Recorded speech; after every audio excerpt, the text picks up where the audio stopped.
What's up, guys? It's me, Alan. I am back with another video. I'm back with another NASCAR Diecast review. I got a couple of reviews to do today, and I should have more to do in the near future when I get some diecast in. But with that said, today's review, or the first of the two reviews, is going to be on Justin Haley's number 77 Circuit Diecast Stroker Ace Darlington Throwback for Spire Motorsports.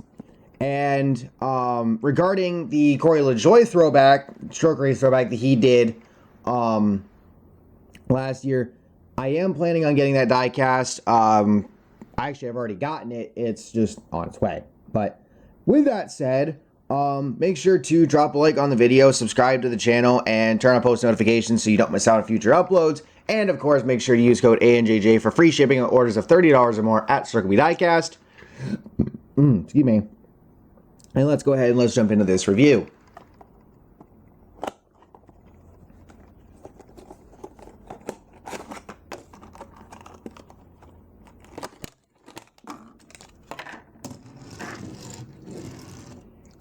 And here's the diecast out of the box. Now, one thing I want to mention real quick is it kind of looks like the number on the side is a little bit too high, or a little bit higher than it should be, but it's actually where it needs to be because it's like that on both sides. Also, in the back, you can kind of tell there's a gap in between the chassis and the bottom chassis and the top. Basically what's on the inside, but it rolls, so that's what matters. And also, I like this right here. You got, it says Jana Powell with some sort of emblem next to it. So I'm going to say that's probably like in honor of somebody. I'm not sure who. But either way, I do want to say this is a pretty damn good throwback. And it's really cool that they did a movie throwback. Obviously NASCAR in terms of these, throwback races are no stranger to that, with William Byron doing the Cole Trickle throwback from a few years ago. I'm just waiting for somebody to do a proper Lightning McQueen, throwback, or a Cars throwback in general. But Disney, kind of hard to, deal with that. But anyway, looking at the diecast itself, looks pretty good, looks pretty clean, other than the fact that the windshield here is not only a little bit too far in on the left-hand side, or, well, right side from where I'm looking, but it would be the left side of the car, but also his name's not even lined up properly on the front. And funny enough, that's not the same font that they use on the 2021 cars. That's the font that they used on cars previously. So, a little interesting there. But in terms of Justin Haley's 2021 season so far, I would argue he's having a solidly underrated run. He's looked pretty solid the last couple of weeks. I believe he nabbed like a top 5 or 10 at Darlington, which is really freaking cool. And, with the way the season's going, now, with Haley in the 31 car for Colleague, them going full-time in Xfinity, or in the Cup Series, excuse me, with that ride, I don't think he necessarily has the speed to run consistently up near the front. Excuse me. But if he's in a situation where he manages to get track position and he's in a good spot, I think he can hold his own. And by the time we get to Daytona, for the regular season finale, I wouldn't rule out Haley as a potential winner for that race, just by seeing how crazy this season's been so far. I mean, with the next-gen car, parity has really come back. Like, we thought last year was crazy with the streak of different winners we had before we got our first repeat winner. And then the fact that I think we had, 14 different winners throughout the season, 13, 14, something like that. Partly because Kyle Larson went God mode in the middle of the season to get a bunch of wins. But in general,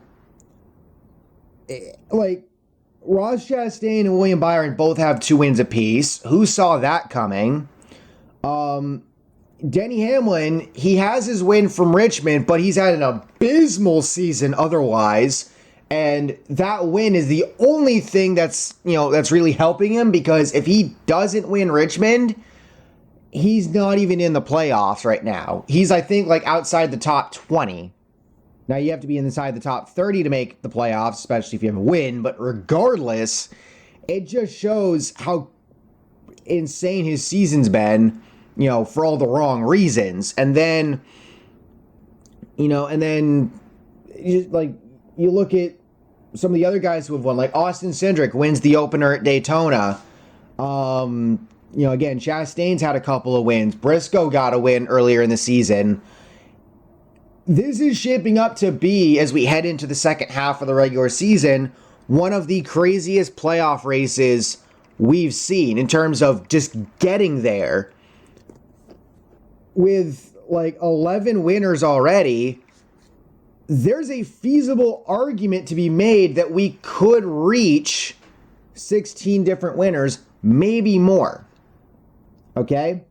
Think about who hasn't won yet. Ryan Blaney, Brad Keselowski, Martin Truex Jr., Christopher Bell.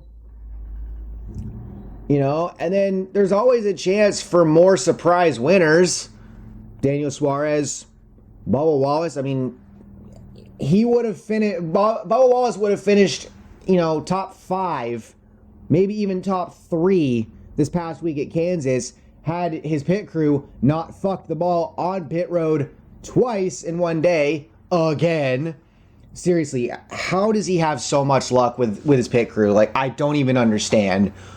But, you got them, Eric Jones, Austin Dillon. Tyler Reddick is still due for his first win. He's come close a few times. He's going to get it at some point. Unless somebody does what Larson did last year and goes God mode, through the middle to later portion of the second half of the season and wins a bunch of races, and takes having at least 16 winners out of feasible contention, who knows? This might be the year where the winning you're in format doesn't even matter if we can get to more than 16 winners. We'll see.